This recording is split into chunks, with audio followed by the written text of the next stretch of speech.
Let me share some information with you now about military culture and the military lifestyle. With very few exceptions, people don't join the service for the money. The money's not very good. There are some benefits, of course, and some people may initially join for money or benefits, but they certainly don't stick around in the service for those things. The military is a special calling. Nobody joins the military without realizing that, because being in the military means that you go where they tell you to go, with or without your family, under conditions that are sometimes quite hazardous. You also agree that you're willing to give up your life for your country, which truly makes it a unique calling. Words really can't adequately express what it means to be in the military, be a part of that brotherhood and sisterhood. The military students we support deserve our very best.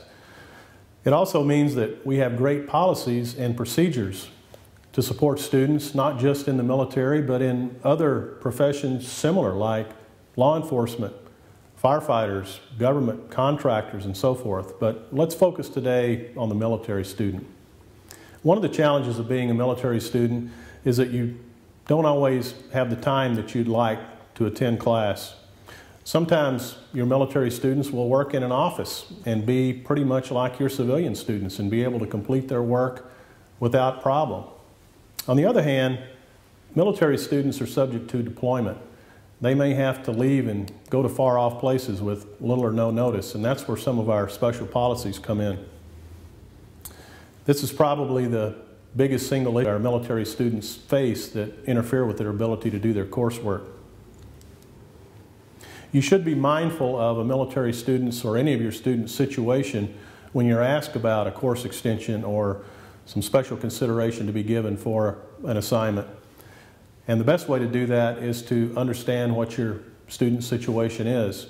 Often the way to find out what's going on with your students is in your introductory discussion board in a class. Ask your students to tell you where they're assigned or where they're located and what their job is. As I said, some may work in an office here in the United States and may have a lifestyle that's not much different from a civilian student. On the other hand, you may find students in your class that are in Iraq or Afghanistan and under some pretty tough circumstances. It's also very interesting, and sharing the location of your different students with each other can build camaraderie in the class. I remember once I taught a class with 10 students that were located in 8 different countries, which made for some interesting conversations. Deployments, both long-term and short-term, are those unique military things that cause problems. So let's talk about those for a bit. Generally speaking, military students are not asked to deploy on extremely short notice. It does happen, and you should understand that. But generally speaking, military students who are told to deploy know several weeks in advance of their deployment, and they'll have deployment orders. Just like we talked about for military students who have to go perform temporary duty somewhere, there will be orders associated with a deployment, and you're free to ask for a copy of those orders if a student asks you for a course extension or some special assignment considerations. And if a military student knows that he's going to be deployed before he registers for a course, then it's on him to get the coursework done on time.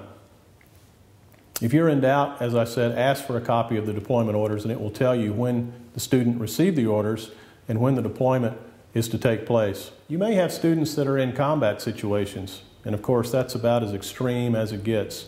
And you should understand that your student is in that situation and be as lenient as you can with them on your policies regarding logging in and getting their work done.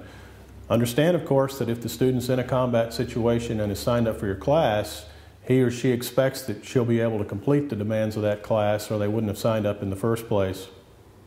Again, the best answer in most situations, talk to the student, find out where they are, what the situation is. If you have questions about the validity of something, you're free to ask for a copy of their orders, which will come from somebody with the authority to give them those orders. And you can certainly ask around to the staff and faculty here at APUS who have experience in these things.